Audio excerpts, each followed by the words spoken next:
Yeah, I think it's only me can record. So I'm recording now. So Okay, thank so you. If we can just for the sake of going back or so, I think it saves us some time. Maybe. Thank you. yeah, that makes sense. Yeah, thanks for reminding. Okay. Yeah. Let me share my screen here.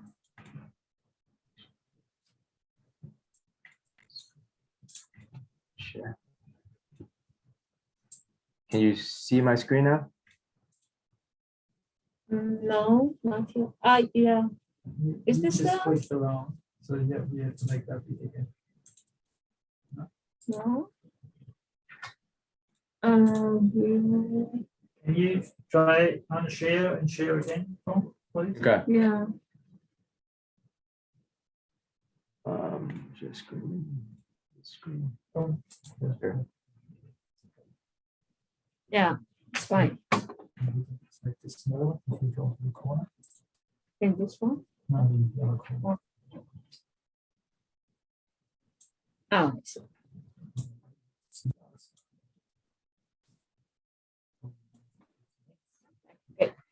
I think we're good. All good? Yeah. Okay. Yeah, so tutorial. Main focus on two aspects here is the file structure, how DayCent is structured, and how you should, where's the input file going to go into, and where the output file going to be, and added input and output for you. And then we go through a hands-on exercise.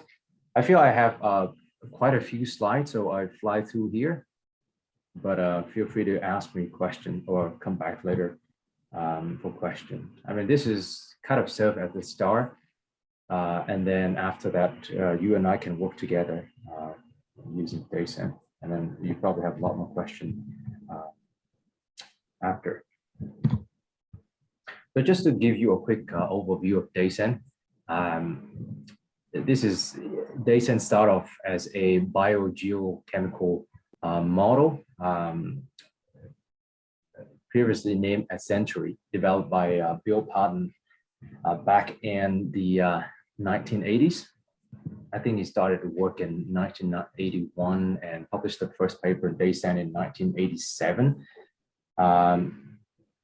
And then after that, the work on DayCent. DayCent is stand for daily century. So century model start off as a monthly time step model to model the ecosystem. And after that, they feel the motivation, the need to model nitrous oxides and better model nitrification and denitrification. So they, put an effort to develop a daily time step model. That's where that's the birthplace of DayCent. And I include here a photo of where DayCent was developed at the beginning by Bill Patton. This is the laptop that he used back then, and that's the reason why DayCent was developed using Fortran language. It is a pretty old and obsolete language at the moment, and so DayCent is written as a hybrid of Fortran and then C++. Just a quick overview of the model inputs. So it uses daily temperature and precipitation is the required input. And if we have more side input like solar radiation or humid and wind speed and all the stuff like that, you can also use them for better modeling of your interest data output. It uses soil property, sensor, clay bulk density, fuel capacity, wilting point, and all the stuff, soil pH, the vegetation. Use land management practices described in the schedule file that I will go through in a minute, and other stuff like plant specific parameters and all the management and disturbance event happen to the sites. Here is conceptual diagram of DayCent, which I think you found in the user manual. But this is just to say that it is a compartment model. So it's have different compartments denoted as date, and they link together to a concept of flow. So material like carbon and nitrogen, phosphorus and sulfur and stuff like that flow from one compartment to the other, follow a first order decay process. So this is just a quick description of first order linear decay rate process. So you have a compartment of pool A here, and then pool B. Material go from pool A to pool B using that first order decay rate function here.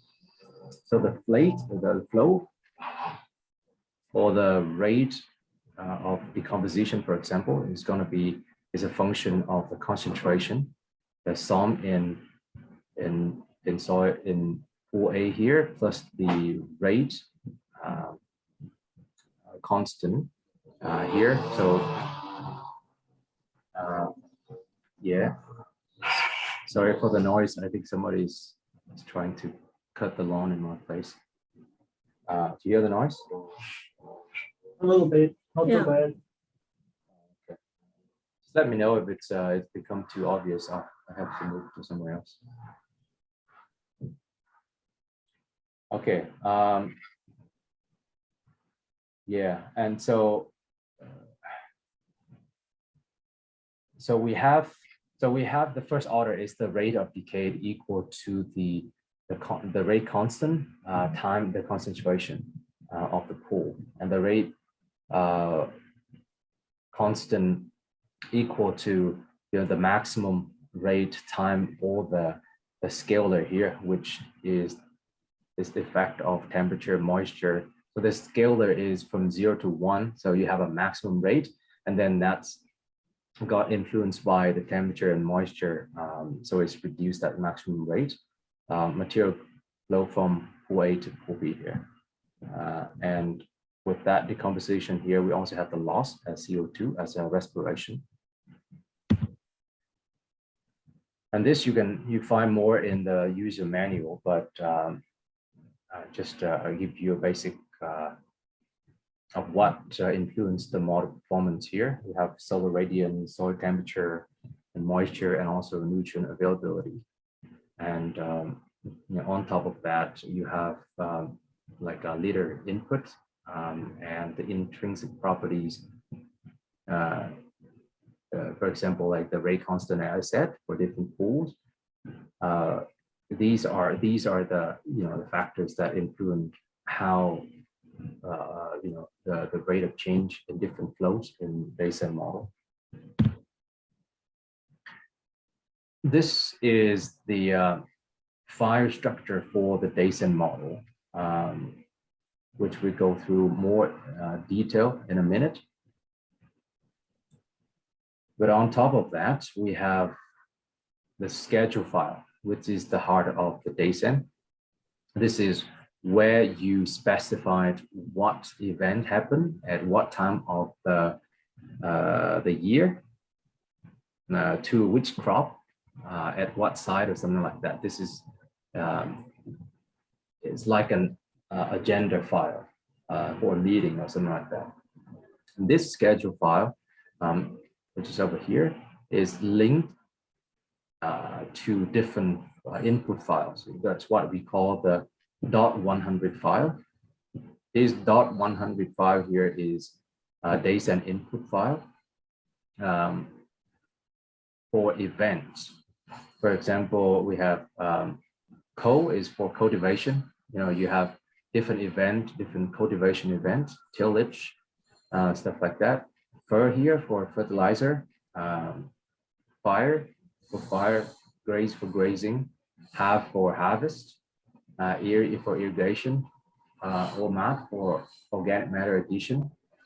This crop and tree is the input file to define the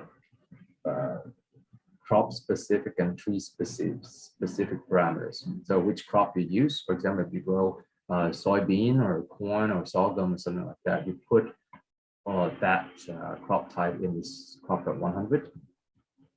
Tram here is the tree removal event. And on top of that, we have a fix 100. So the fix 100 is basically it contains all the fixed parameter for the model. So you can change the parameter in the fix.100, but it's not recommended unless you know what you're doing, because it's the heart of the model, and define all the rate constant and all the intrinsic parameter to the model.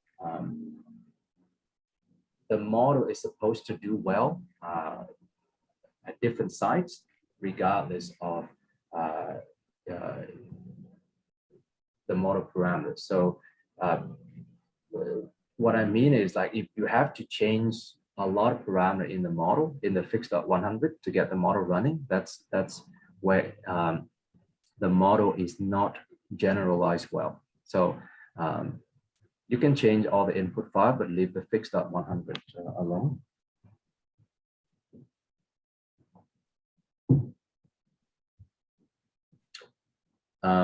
We have sidebar. It's just like the fix.100, but this is define some side parameter. Soil.in define the soil parameter for a particular site that you're running. The out files.in just define what output you want to get out of the model at the daily time step. That is some of the optional input for you to use to scale the model for sensitivity analysis. Like you can use some scaler for climate, put in changes in temperature or changes in precipitation pattern and stuff like that. Yeah, and then the model creates .out and .csv as the output. So so the basic process is you provide the model with all the input file on top of here .100. You provide a .weather is the weather file for the site that you want to run. You provide the soil.in is the soil property for the site. And then you gave the model a schedule file for the model to read. So you kind of give the model all the instruction here. The model gonna look into the schedule file and it read the all the instruction. And it look at the out file to see what output you want. And it's also look at the out bar of text here to give you the output you want. I'll go through an example in a minute, but that's the overall process. Can I just quickly ask something? Okay, yeah. Where would you have your denitrification constants and that sort of stuff, for example, specified? So that would be in the fix.100 here. Okay. Yeah. And some other in the sidebar.in. So these two files are the one that we have all the rate constant and is that because coefficients. Is sidebar in more like site-specific data? Yes. Okay. Yeah. And this is kind of like global data, global parameters. Yeah. Thanks. And if you look at the user manual, you will see that each of this file in the user manual, they have a pretty detailed description of what parameters are in there and what's the description of each parameter and how you should change the parameters or should not, or something like that. Trung, it was about 10,000 parameters in the crop .100 file, and should we change all these parameters for the, every run? Say it again. Should we change all the parameter in the .100 for files? running the model for a specific site, actually? in the crop file. Well, if you open the text file, you can see that there is about 10,000 lines in the actual file. And yeah. I mean, I'll go through that in a minute, and I'll show you, for example, like an example. If you want to simulate a site with a specific objective, or what you should change and what you should do to get all the input data ready. okay. So just bear with me a second.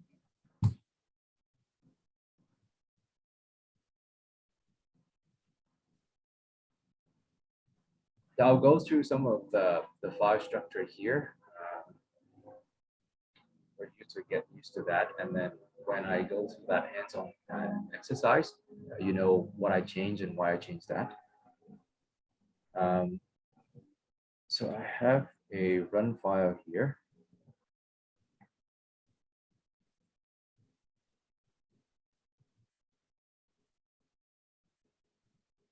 I'll go through a schedule file first. Okay. So in DayCent, all the input files are text files. So you can open the input file and edit it directly. DayCent schedule file, as I said, is the heart where DayCent gonna read and simulate. And the schedule file contain a header section and multiple event blocks. As you can see here, this is the header section, and this is an example of an event block. If I open this schedule file here, is a template schedule file that I made. Here is the header section. Header section define the starting year of the simulation, last year of simulation, the sites that the model should read. And here is some optional scale there, as I said. You know, if you want to use climate scale, you want to use CO2 enrichment, you want to use different nitrogen input scale there or something like that, you can use that. Initial system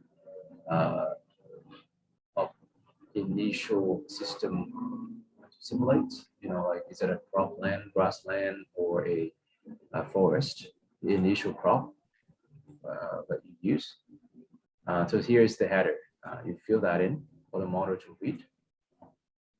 And this is the event block or management block. So it starts with block number here. This structure a little bit weird.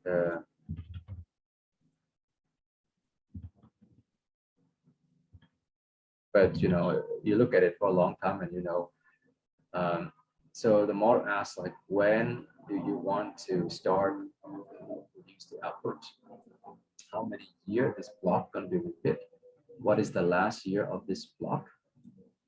Do you want when will the model, what month will the model emit the output, produce the output? What is the output interval? Is that monthly or yearly? If you do monthly or daily?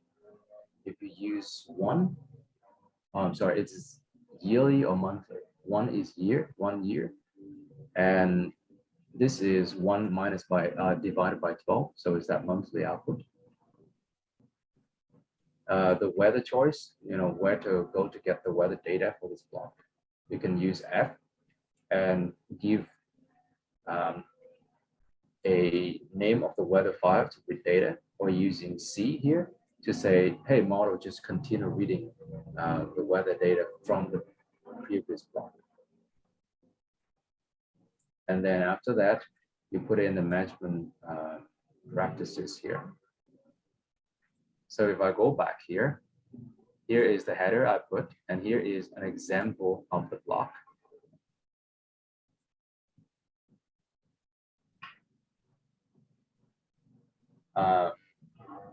So I went through this part. This is an agenda of the event. You can see that we give this management block. Basically what we tell the model is, hey, DayCent, at year 1, at day 130, do this kind of cultivation. Put in a cultivation event, and then use cultivation J. And then at the same day, start to grow crop C5. At year 1, this day, start the planting. So this command here just tell the model, hey, start the growing season. This is called short for plant. At this day, put in fertilization, and this is the type of fertilization that you need to use. Use another cultivation type here, and then go down at this day of year 1 to a harvest, and just harvest the grain, leave the biomass, something like that. And at this date, stop the growing season.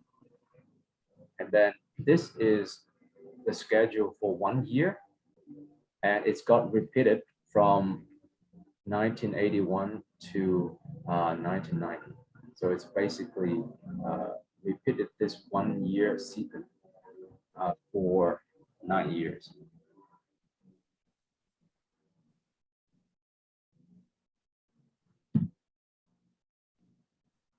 Okay, so this is an example of the management block in the schedule files, where this is 2 year repeating sequence.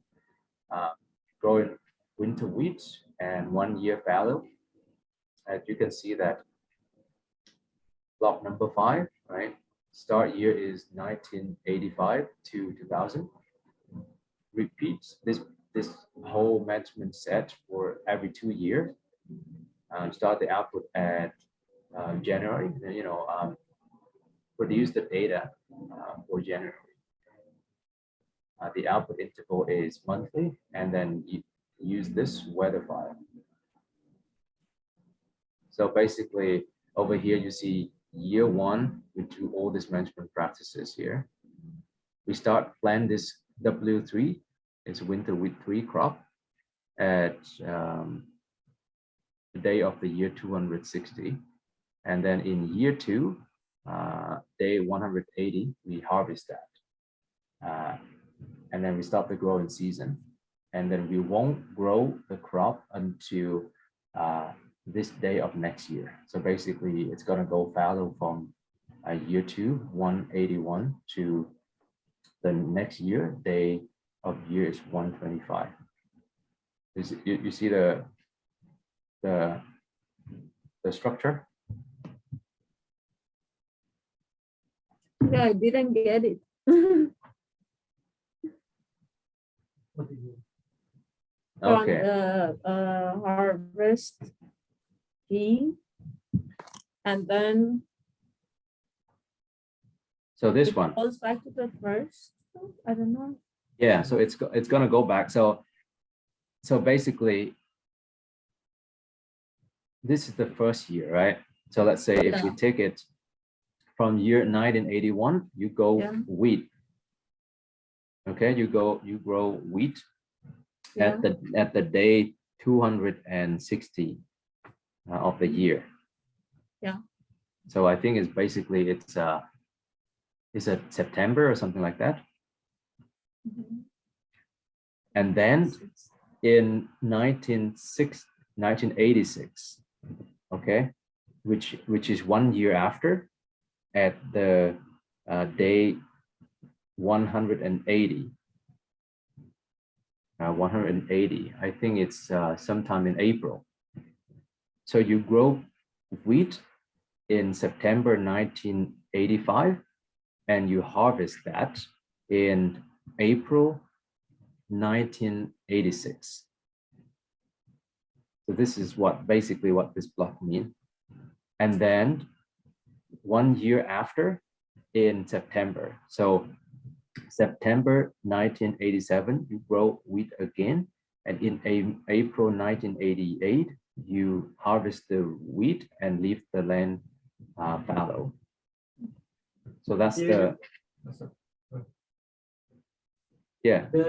You can only invoke the repeat for whatever block you have set. So if you have a more complex rotation, you always have to basically specify the whole rotation and then say repeat after X many years when your rotation is finished. Yeah, exactly. Yeah. So the first example here is everything happened within just 1 year, right? Yeah. So you have just 1 year, year 1 over here, and you repeat that.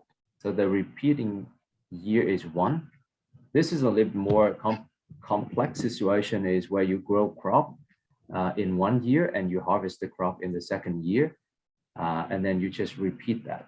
This is 2-year rotation.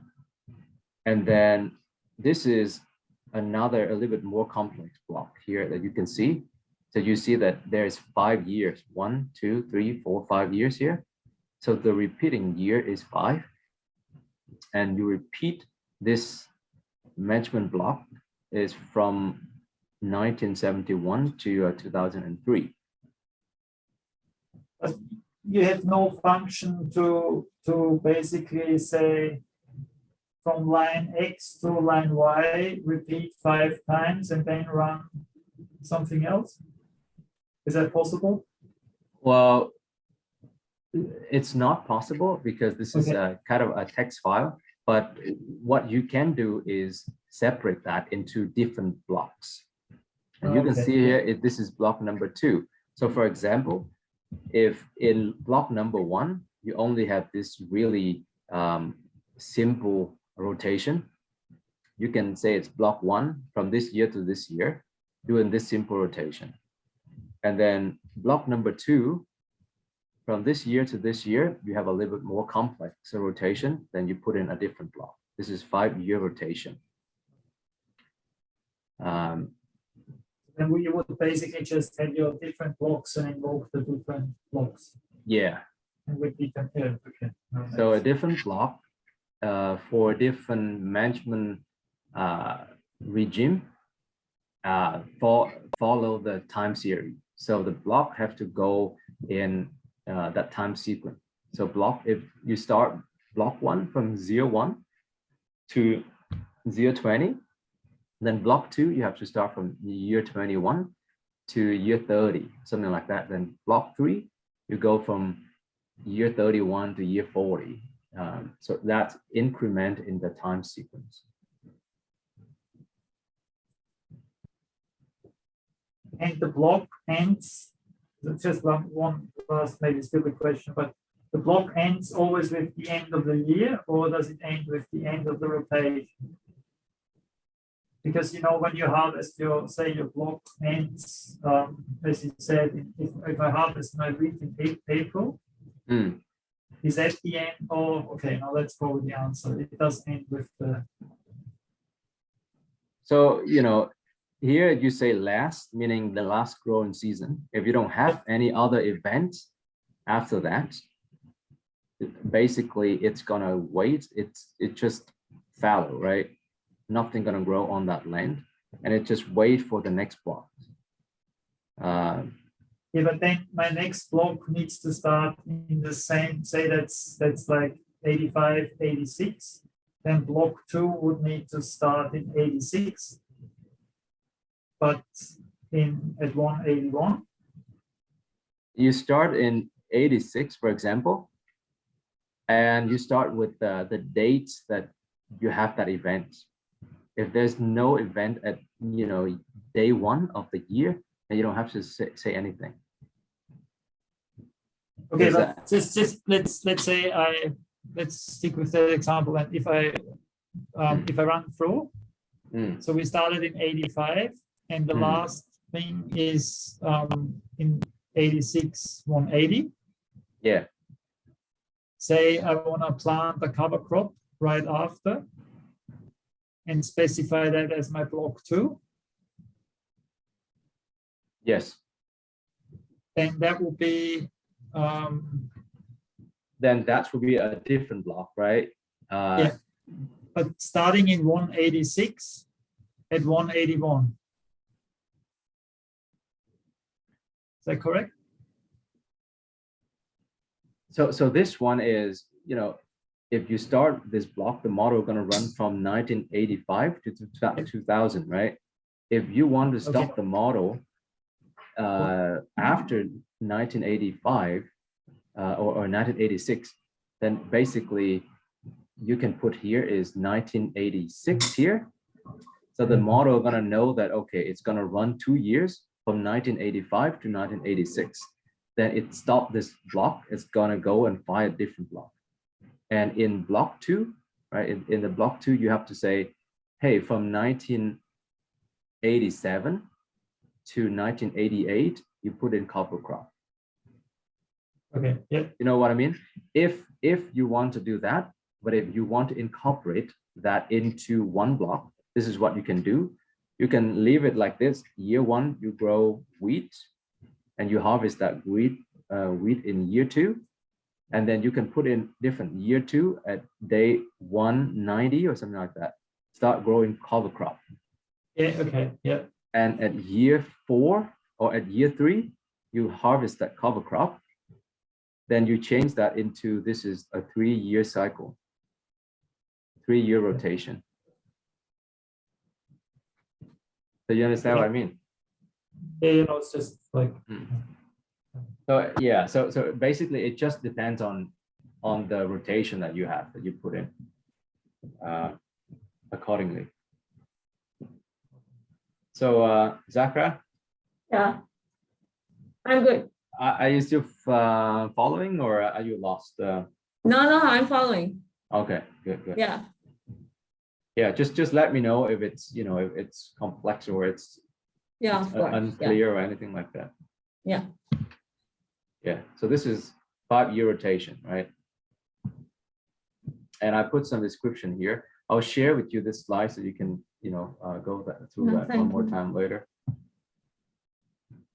And here, some note here, for example, like if you have a block and you say that 5-year rotation, and you ask us to run from 71 to 2000, it's go, let's say it do 4 cycle of 5-year rotation, but in the last cycle, it has not complete the 5th year, for example, and you define a new block, then it's just gonna skip that 5th year. It's gonna go straight into the new block.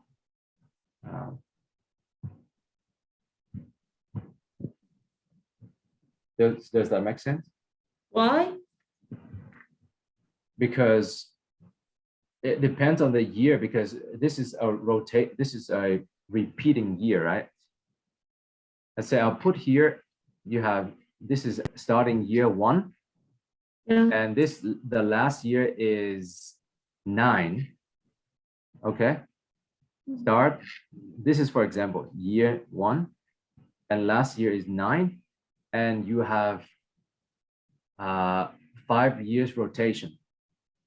So the model gonna read the schedule, and it's go year 1 grow this, year 2 grow this, year 3 grow this, year 4 grow this, year 5 grow this. Okay, it's going back and say year 6 you grow this, year 7 grow this, year 8 year 8 grow this, year 9 grow this.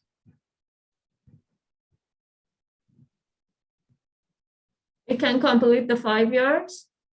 But yes, it can. So 1, 2, 3, 4, 5. Then 6, 7, 8, 9, 10. Okay, so this is like 10 years. If you say 10 years.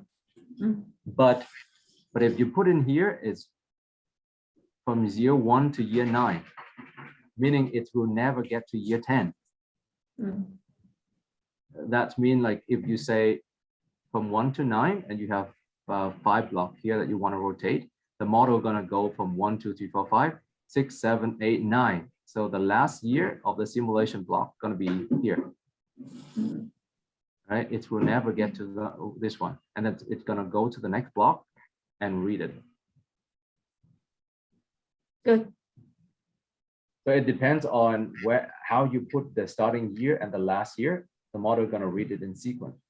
If you say from year 1 to year 10, do a 5-year repeat, the model is going to read this block 2 times. If you just say from year 1 to year 9, then the model is going to read this block 1. Let's go back, say 6, 7, 8, 9, and that's a 9 over here, and it's going to stop. It will never simulate this for the second round. Okay. So it is recommended to actually consider the duration, yeah, the years. Yeah, so that's how you consider the year. But for you to, just a heads up that, for example, if you do a rotation of corn and soybean, corn and soybean, corn and soybean, and the year that you put, based on the starting year and the last year that you put here, the last crop in the rotation could be corn or could be soybean. Mm-hmm. So when you read the output file, you have to pay attention on that, because in the output file, the model did not say that it's here is corn and here's soybean. It just gives you a time series of data.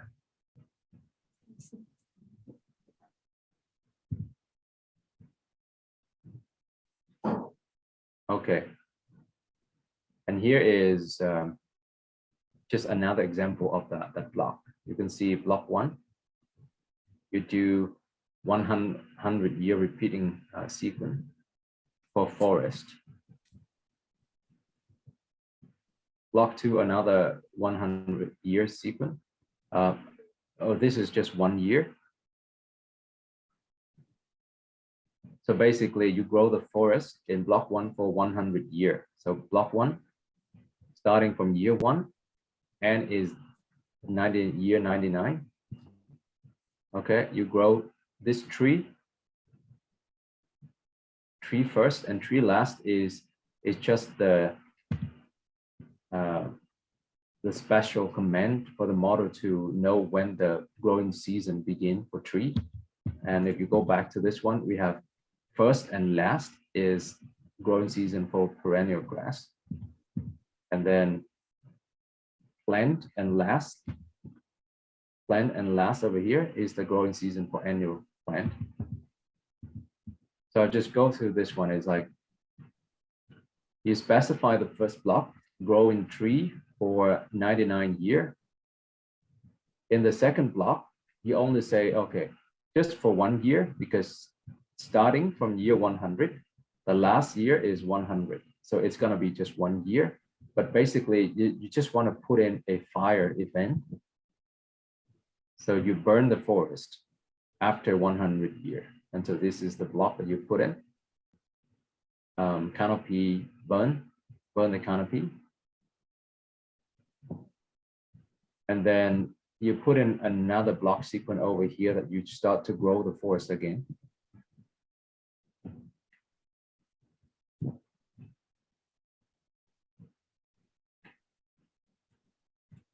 So block 3, at year 101 to year 199, you start to grow the forest again. Okay, so again, block 1 over here, for 100 years, you grow the forest. At the year 100, you burn the forest. So you put in a fire event. And then after that, at year 101 to year 199, you start to grow the forest again. So that is the sequence in time you put in the management event.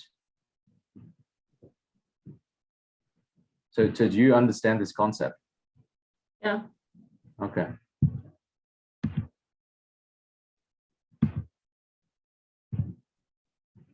And this is another concept in DayCent is sequential simulations.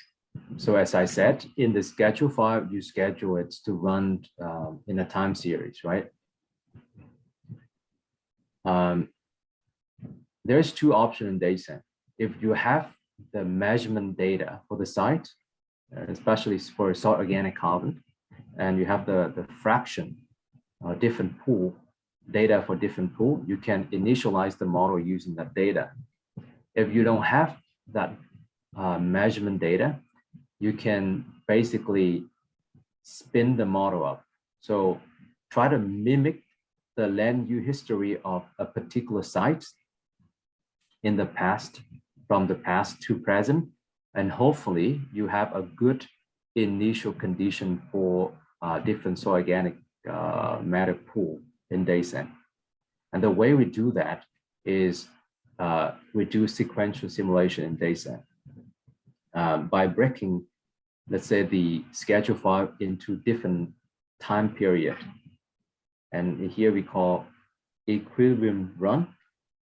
Equilibrium run in DayCent, you can specify as a schedule file and say, from year 1 to year 180 or some 1,880 or something like that. This is where the land is grown with native grassland, and there is no influence of human activity. There's no agricultural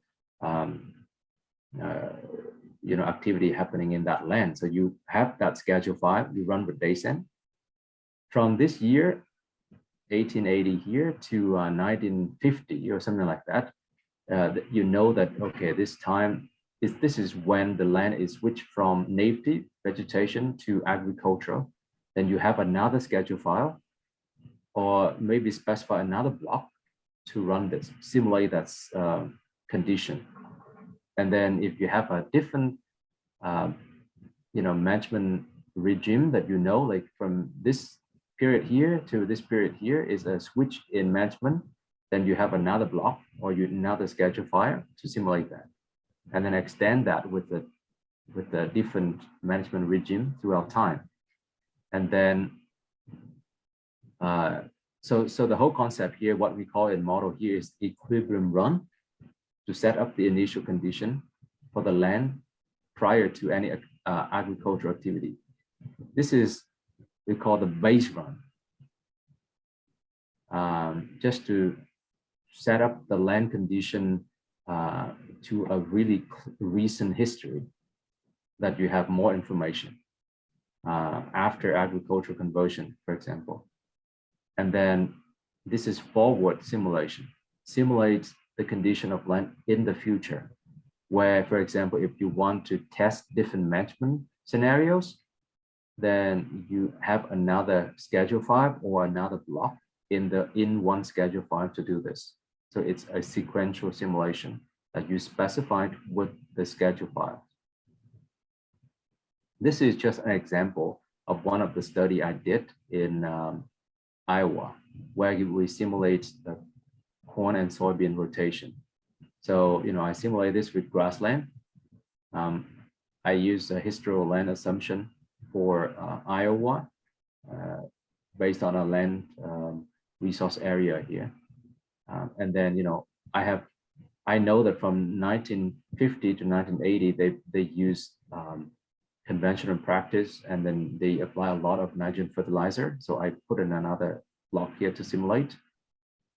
Then from this period to this period, I know that for corn and soybean, they start to use some kind of conservational tillage, and they reduce the amount of fertilizer used. So I put in another block here to represent that. And then in the end, I put in, this forward block to represent different scenarios that I want to simulate with the model. One quick question, please. Sure. How do you decide on your historical land use? I mean, I think I understand how you actually how you set it up, but how do you just make basic assumptions and then run your plots through over the years? Yes, so as close as possible. So you go out and you try to find information on historical land use. This is pretty, from the base one here is pretty far back in the past, and that's why they use the MLRA here is the pretty big area. So it's each of the MLRA here could, cover one or two states in United States, Okay. or it cover that, and it's a big assumption. They could grow cropland or something like with really low yield, or there's no fertilizer apply or something like that. So that's information you go out and you try to collect as many information to represent that realistic as possible. But the model itself is a point model, right? It's not for what. It's a point model, so it simulates what happened on 1 meter square. Okay. Yeah, and then you make a pretty big assumption on the study area. If you want to represent that for 1 hectare, you have to scale that up. And if you have a reason that can represent 1,000 hectare, then you can also scale up to 1,000 hectare. But normally it's not the case. Thanks. Yeah.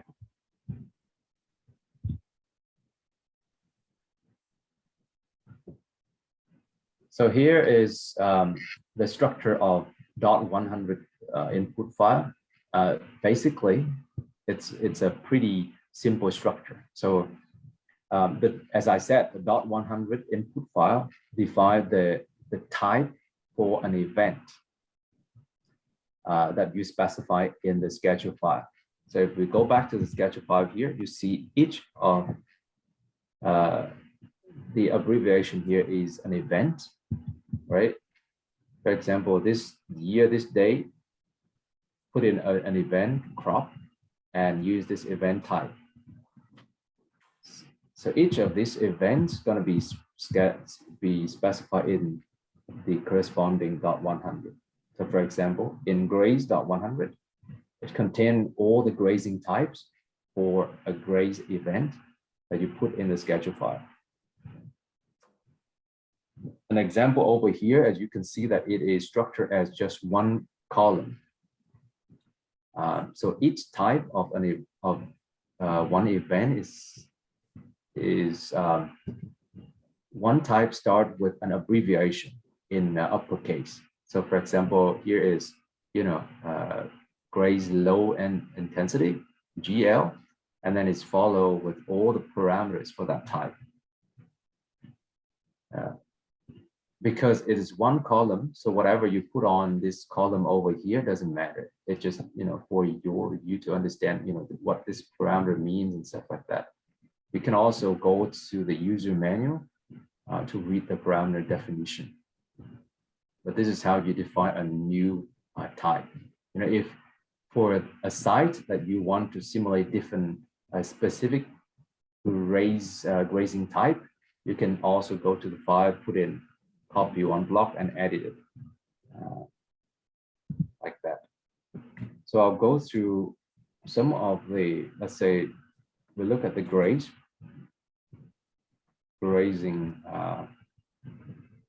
event. So graze.100, you have, this is one type, grazing type. This is just to reset the grazing. This is low intensity grazing, right? And you go to the user manual, let's say grazing parameter.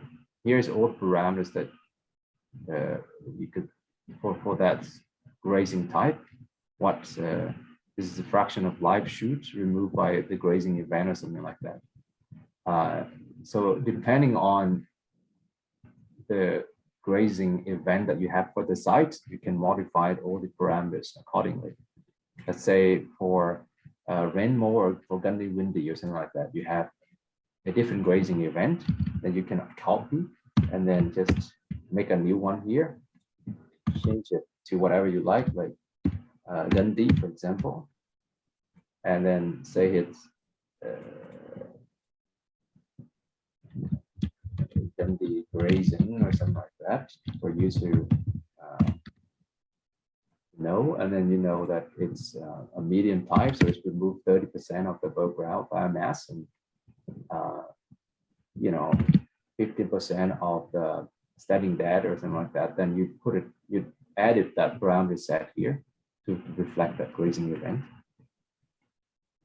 Okay, the same goes to all other input type that you have. For example, irrigation here. You can also create a new irrigation. Look at the irrigation parameter set somewhere here. So to know what's the definition of all these parameters and then adjust that accordingly to the site. The model comes with some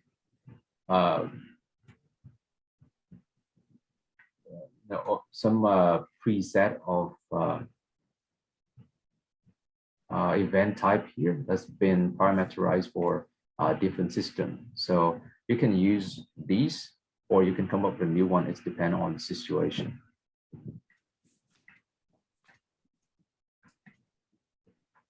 Okay, that's goes to all of this dot 100. Just one column. Start with the type, all the parameter going down, and then when you get to another type, just like that.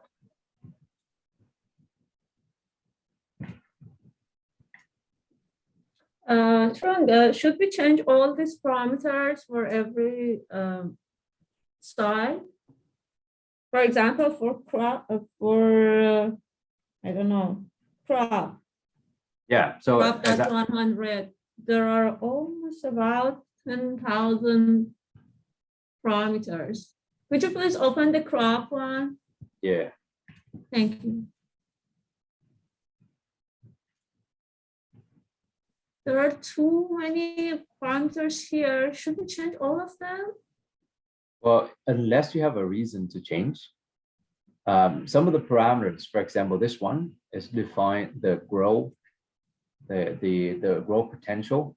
You know, if you simulate the site and this, if you use this crop and it's give you a pretty low yield, you have a reason to change the productivity coefficient of the crop. So you say, okay, this doesn't reflect the actual yield at the site, so I'm going to increase the productivity a little bit, coefficient a little bit.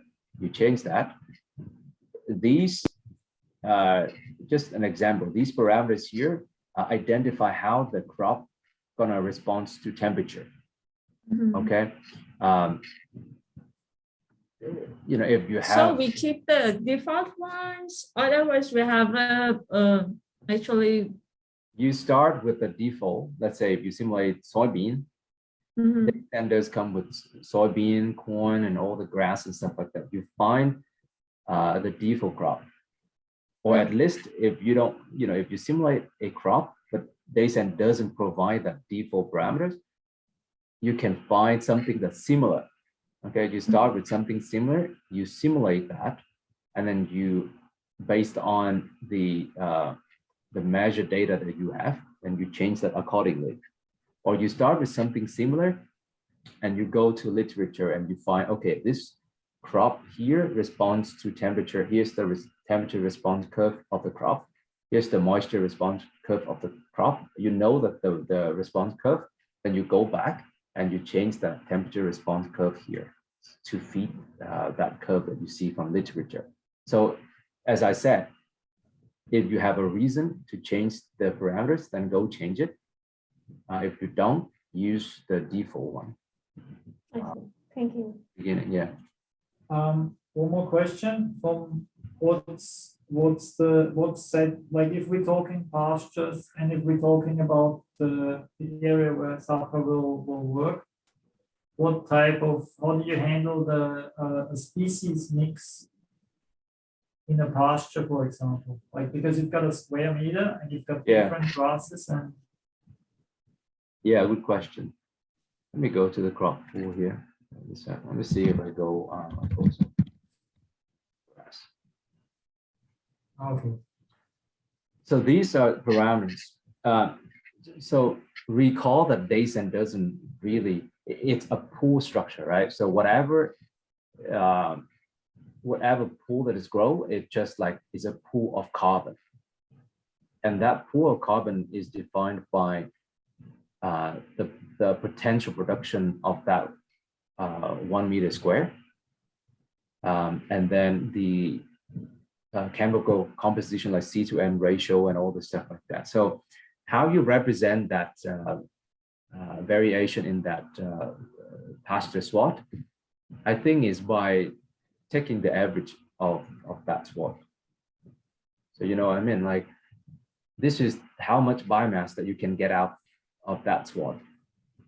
And this is the C/N ratio of the SWOT. This is how the C/N ratio change over the growing season. So it treat that as just one species. It's a mixed species SWOT, and you define that as how carbon gonna grow on that mixed species SWOT. Okay. Yeah.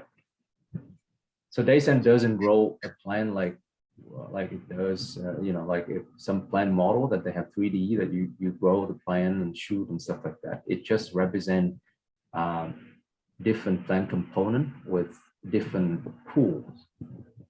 The carbon is allocated, for example, you have potential production. That potential production going to be limited by different factors, you know, like nutrients, water, solar radiation and stuff like that, right? The actual carbon that you got from that 100 meter will be allocated to different plant component. So you have a carbon pool for leaves, a carbon pool for branch, carbon pool for stem, for shoot, for roots, something like that. So the potential production, the actual production will be allocated to different pools that way. So DayCent doesn't represent a specific plant. It just represent how a particular plant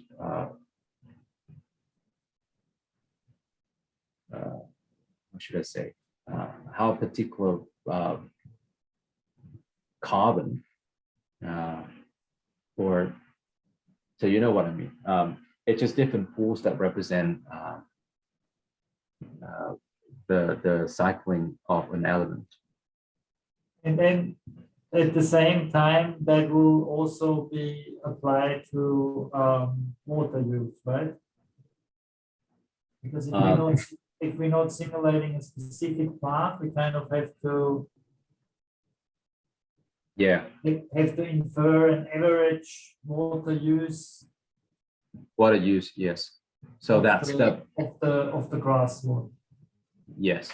So it has a different water submodel, calculate the water balance, but you calculate water use efficiency is from that water balance submodel and from the biomass growth submodel as well, right? So you have how much water going in the system and how much biomass you grow. Okay. Yeah.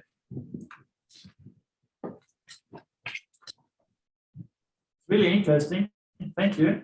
I really enjoyed that. Awesome. Yeah, I mean, well, the user manual is like 400 pages, so it takes a while to go through. But I mean, the purpose is try to get Zachra to run DayCent. I mean, all of these you can read up over time. Yeah.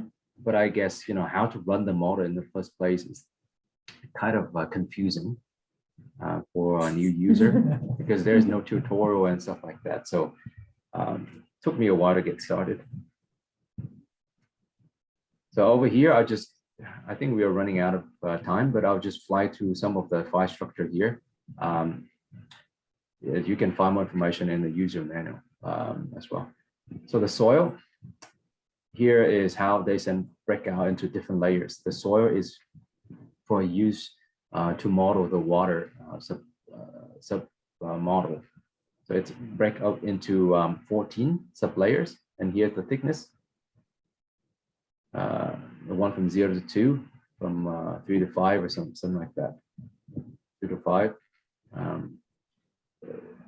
One way that DayCent structure the soil.in is a little bit confusing. Is because it doesn't have header. If you put header in, it's gonna throw in an error. So I'll go through how you're gonna generate this file in a second. But just keep in mind that the soil.in file cannot be changed. So if you run a new simulation, you have to copy, replace the data in the soil data, and you cannot change this one. You cannot change this one, the name of this one, and you cannot change the name of this one. These are fixed. You can change the name of other files related to your site. You cannot change the name for all of these input. Prop.100, code.100, these cannot be changed. And so that's why when you run a new site, you have to prepare the input somewhere else and then copy over here and paste it in. A little bit complicated, but we talk about it. So this is the soil. I put in here all the data requirement to running a DayCent model. Basically, the type system, you know, the climate data, the soil size soil data here, the plant data, and the plant chemical, mostly carbon, nitrogen, and lignin, and also how carbon is allocating to different compartments or different parts of the plants. Some other additional data here that if you have carbon and soil organic matter, and you know, some other question that you need to ask before you do a simulation is to better represent your system. Is it till? How much fertilizer added to that system? Is it graze? You know, what type of harvests? Is it irrigated or not? How much water added? You know, all that the question you need to ask and go out and find information to fill in to your best knowledge. Or if you don't have enough data, set up experiments to collect data before running a site. Here I put in some important output variables for you to pay attention. All these variables here, the definition you can find in the user manual. For soil organic matter here, liter pool for biomass, for plant production, NPP and stuff like that, methane, trace gas, water balance.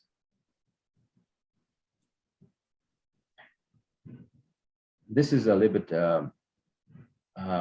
attention to pay for that output file. It's just the different in the time representation in different output files that you might see. When DayCent run, it spit out, you know, the year over here. This dot 08 represent January. These represent different months. Same thing, but if you look at out.list, .out file or .csv file, this represent differently. So this is a little bit different from different file. So pay attention to this one when you read the output.